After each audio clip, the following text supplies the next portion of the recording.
बिस्मिल्लाहिर्रहमानिर्रहीम। अस्सलाम वालेकुम जी, कैसे हैं आप लोग सब? उम्मीद है सब खैरियत से होंगे, हैप्पी होंगे, हेल्दी होंगे। तो आज आपके लिए लेकर आई हूँ चना दाल फ्राई की बहुत ही अमेजिंग सी रेसिपी जो बिल्कुल ढाबा स्टाइल में बनकर तैयार होगी। बहुत ही यूनिक सा इसका टेस्ट है और मैं गारंटी से कहती हूँ अगर आप एक बार इस रेसिपी को ट्राई कर लेंगे ना तो बार बार मेरी रेसिपी से इसको बनाना चाहेंगे। इसके अंदर मैं एक ऐसा सीक्रेट इंग्रेडिएंट भी ऐड करूंगी जिससे इसका टेस्ट जो है ना वो और भी बढ़ जाएगा। गरम गरम रोटियों, चपातियों और पराठों के साथ आप इसको सर्व करें, सबको बहुत ज्यादा पसंद आएगा। तो जरूर ट्राई कीजिएगा। तो चलिए फिर वक्त जाए किए बगैर इस मजेदार और बहुत ही टेस्टी सी चना दाल फ्राई को घर में बनाना सीखते हैं।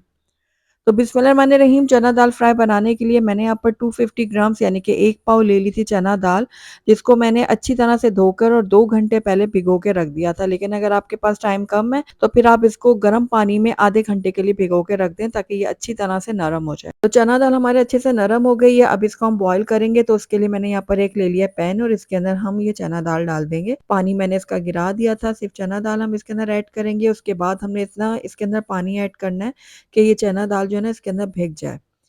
तो ये देखिए अब इसके अंदर मैंने थोड़ा सा बिल्कुल नमक ऐड किया है। इसको हम मिक्स करेंगे। मिक्स करने के बाद इसको हम गैस के ऊपर चढ़ाएंगे। तो यहाँ पर देखिए अब इसको हमने चूल्हे के ऊपर चढ़ा दिया है। अब इसके अंदर जब बॉयल आना शुरू हो गया ना तो इसके ऊपर एक झाग सी बनना शुरू होगी, उसको हमने रिमूव करना है। तो यहाँ पर देखिए अब हम इसके बॉयल आने का वेट करते हैं। तो यहाँ पर देखिए बॉयल आना शुरू हो गए हैं। अब इसके ऊपर आप देख रहे हैं ये फॉर्म सी बन गई है, इसको अब हमने निकाल लेना है। किसी भी किस्म की आप दालें बनाएं ना तो आप ये इसके ऊपर जो ये झाग आती है ना इसको निकाल लेंगे तो आपकी दाल बहुत ही ज़्यादा टेस्टी और लजीज बनेगी। तो ये सारी की सारी झाग जो है ना मैंने निकाल ली है बाहर। अब इसको हम दोबारा से मिक्स करेंगे और इसको पकने देंगे थोड़ी देर के लिए कि ये अच्छे से नरम हो जाए। तकरीबन 80 to 90% तक हमने इसको गला लेना है। तो यहाँ पर देखिए दाल हमारी बहुत अच्छे से पक गई है और पानी जो है ना इसका ड्राई हो गया, लेकिन थोड़ा थोड़ा पानी हम रहने देंगे इसके अंदर। तो मैं आपको चेक करके दिखाती हूँ। ये देखिए दाल बहुत अच्छे से गल चुकी है। तो बस अब फ्लेम को हम बंद कर देते हैं और दाल को हम एक तरफ रख देते हैं। तब तक हम इसका एक ज़बरदस्त सा तड़का तैयार कर लेंगे। तो बिस्मिल्लाहिर्रहमानिर्रहीम। यहाँ पर मैंने एक कढ़ाई ले ली और इसके अंदर मैं ऐड कर दूंगी 3/4 कप घी। आप चाहें तो ऑयल का भी इस्तेमाल कर सकते हैं, लेकिन यकीन जानिए दाल जो है ना घी में बहुत ही ज़्यादा टेस्टी बनेगी। तो बस अब घी को हम मेल्ट कर लेते हैं और घी की क्वांटिटी को भी आप अपने हिसाब से एडजस्ट कर लीजिएगा। ज़रूरी नहीं है जितनी मैंने डाला उतना ही डालें, लेकिन घी इसमें ज़्यादा ही ऐड किया जाता है। अब यहाँ पर देखिए एक बड़े साइज़ का प्याज मैंने ले लिया था और इसको मैंने चॉप करके इसके अंदर ऐड किया है। प्याज को अब हम लाइट गोल्डन होने तक फ्राई कर लेंगे। तो यहाँ पर देखिए प्याज हमारी लाइट गोल्डन हो चुकी है। बस अब इस टाइम पे आकर इसके अंदर ऐड करेंगे हम 1 चाय का चम्मच अदरक का पेस्ट और आधा खाने का चम्मच लहसुन का पेस्ट। तो ये दोनों चीज़ें हमने इसके अंदर ऐड कर दी हैं। अब इसको हमने भूनना है थोड़ी देर के लिए ताकि लहसुन अदरक का जो कच्चापन है ना वो ख़त्म हो जाए।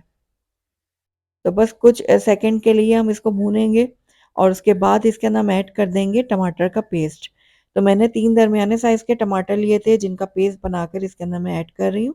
आप चाहें तो बिल्कुल बारीक चॉप करके भी इसके अंदर टमाटर ऐड कर सकते हैं। तो बस अब टमाटर को हमने कुछ देर के लिए पकाना है कि इसका पानी जो है ना थोड़ा सा ड्राई हो जाए और टमाटर का कच्चापन भी ख़त्म हो जाए। तो बस 1 से 1.5 मिनट के लिए मैंने टमाटरों को भी भून लिया था और ये देखिए पानी इसका ड्राई होने लगा है, टमाटर हमारे पकने लगे हैं।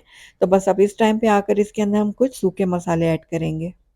तो सबसे पहले मैं इसके अंदर ऐड करूँगी 1 चाय का चम्मच कुटी हुई लाल मिर्च, 1 चाय का चम्मच जाएगा इसके अंदर लाल मिर्चों का पाउडर। इन दोनों चीज़ों को आप अपने हिसाब से कम ज़्यादा कर सकते हैं। आधा चाय का चम्मच मैंने ऐड किया हल्दी पाउडर, 2 चाय का चम्मच इसके अंदर ऐड करूँगी धनिया पाउडर और साथ ही इसके अंदर 1 चाय का चम्मच मैंने नमक भी ऐड कर दिया। नमक आप केयरफुली डालिएगा क्योंकि हमने दाल को बॉईल करते वक़्त भी नमक ऐड किया था। कम हुआ तो हम बाद में और ऐड कर सकते हैं। तो बस अब ये सूखे मसालों को भी मैं कुछ देर के लिए भून लूँगी ताकि इनका कच्चापन भी ख़त्म हो जाए। तो 1 मिनट के लिए मैंने इन मसालों को भी भून लिया था और ये देखिए बहुत ज़बरदस्त सा हमारा मसाला जो है ना वो रेडी हो गया है, बहुत ही दानेदार मज़ेदार सा। तो यहाँ पर अब मैं डालूँगी एक बहुत ही सीक्रेट इंग्रीडिएंट। तो मैं यहाँ पर ऐड कर रही हूँ 3 अदद आलू बुखारे। आलू बुखारे डालने से इसका टेस्ट जो है ना बहुत ही ज़्यादा बढ़ जाएगा, तो इसको आपने स्किप नहीं करना, ज़रूर ऐड करना है। उसके साथ ही इसके अंदर मैंने हरी मिर्चें ले ली थी 3 अदद, उनको दरमियान से काट के इसके अंदर ऐड कर दिए।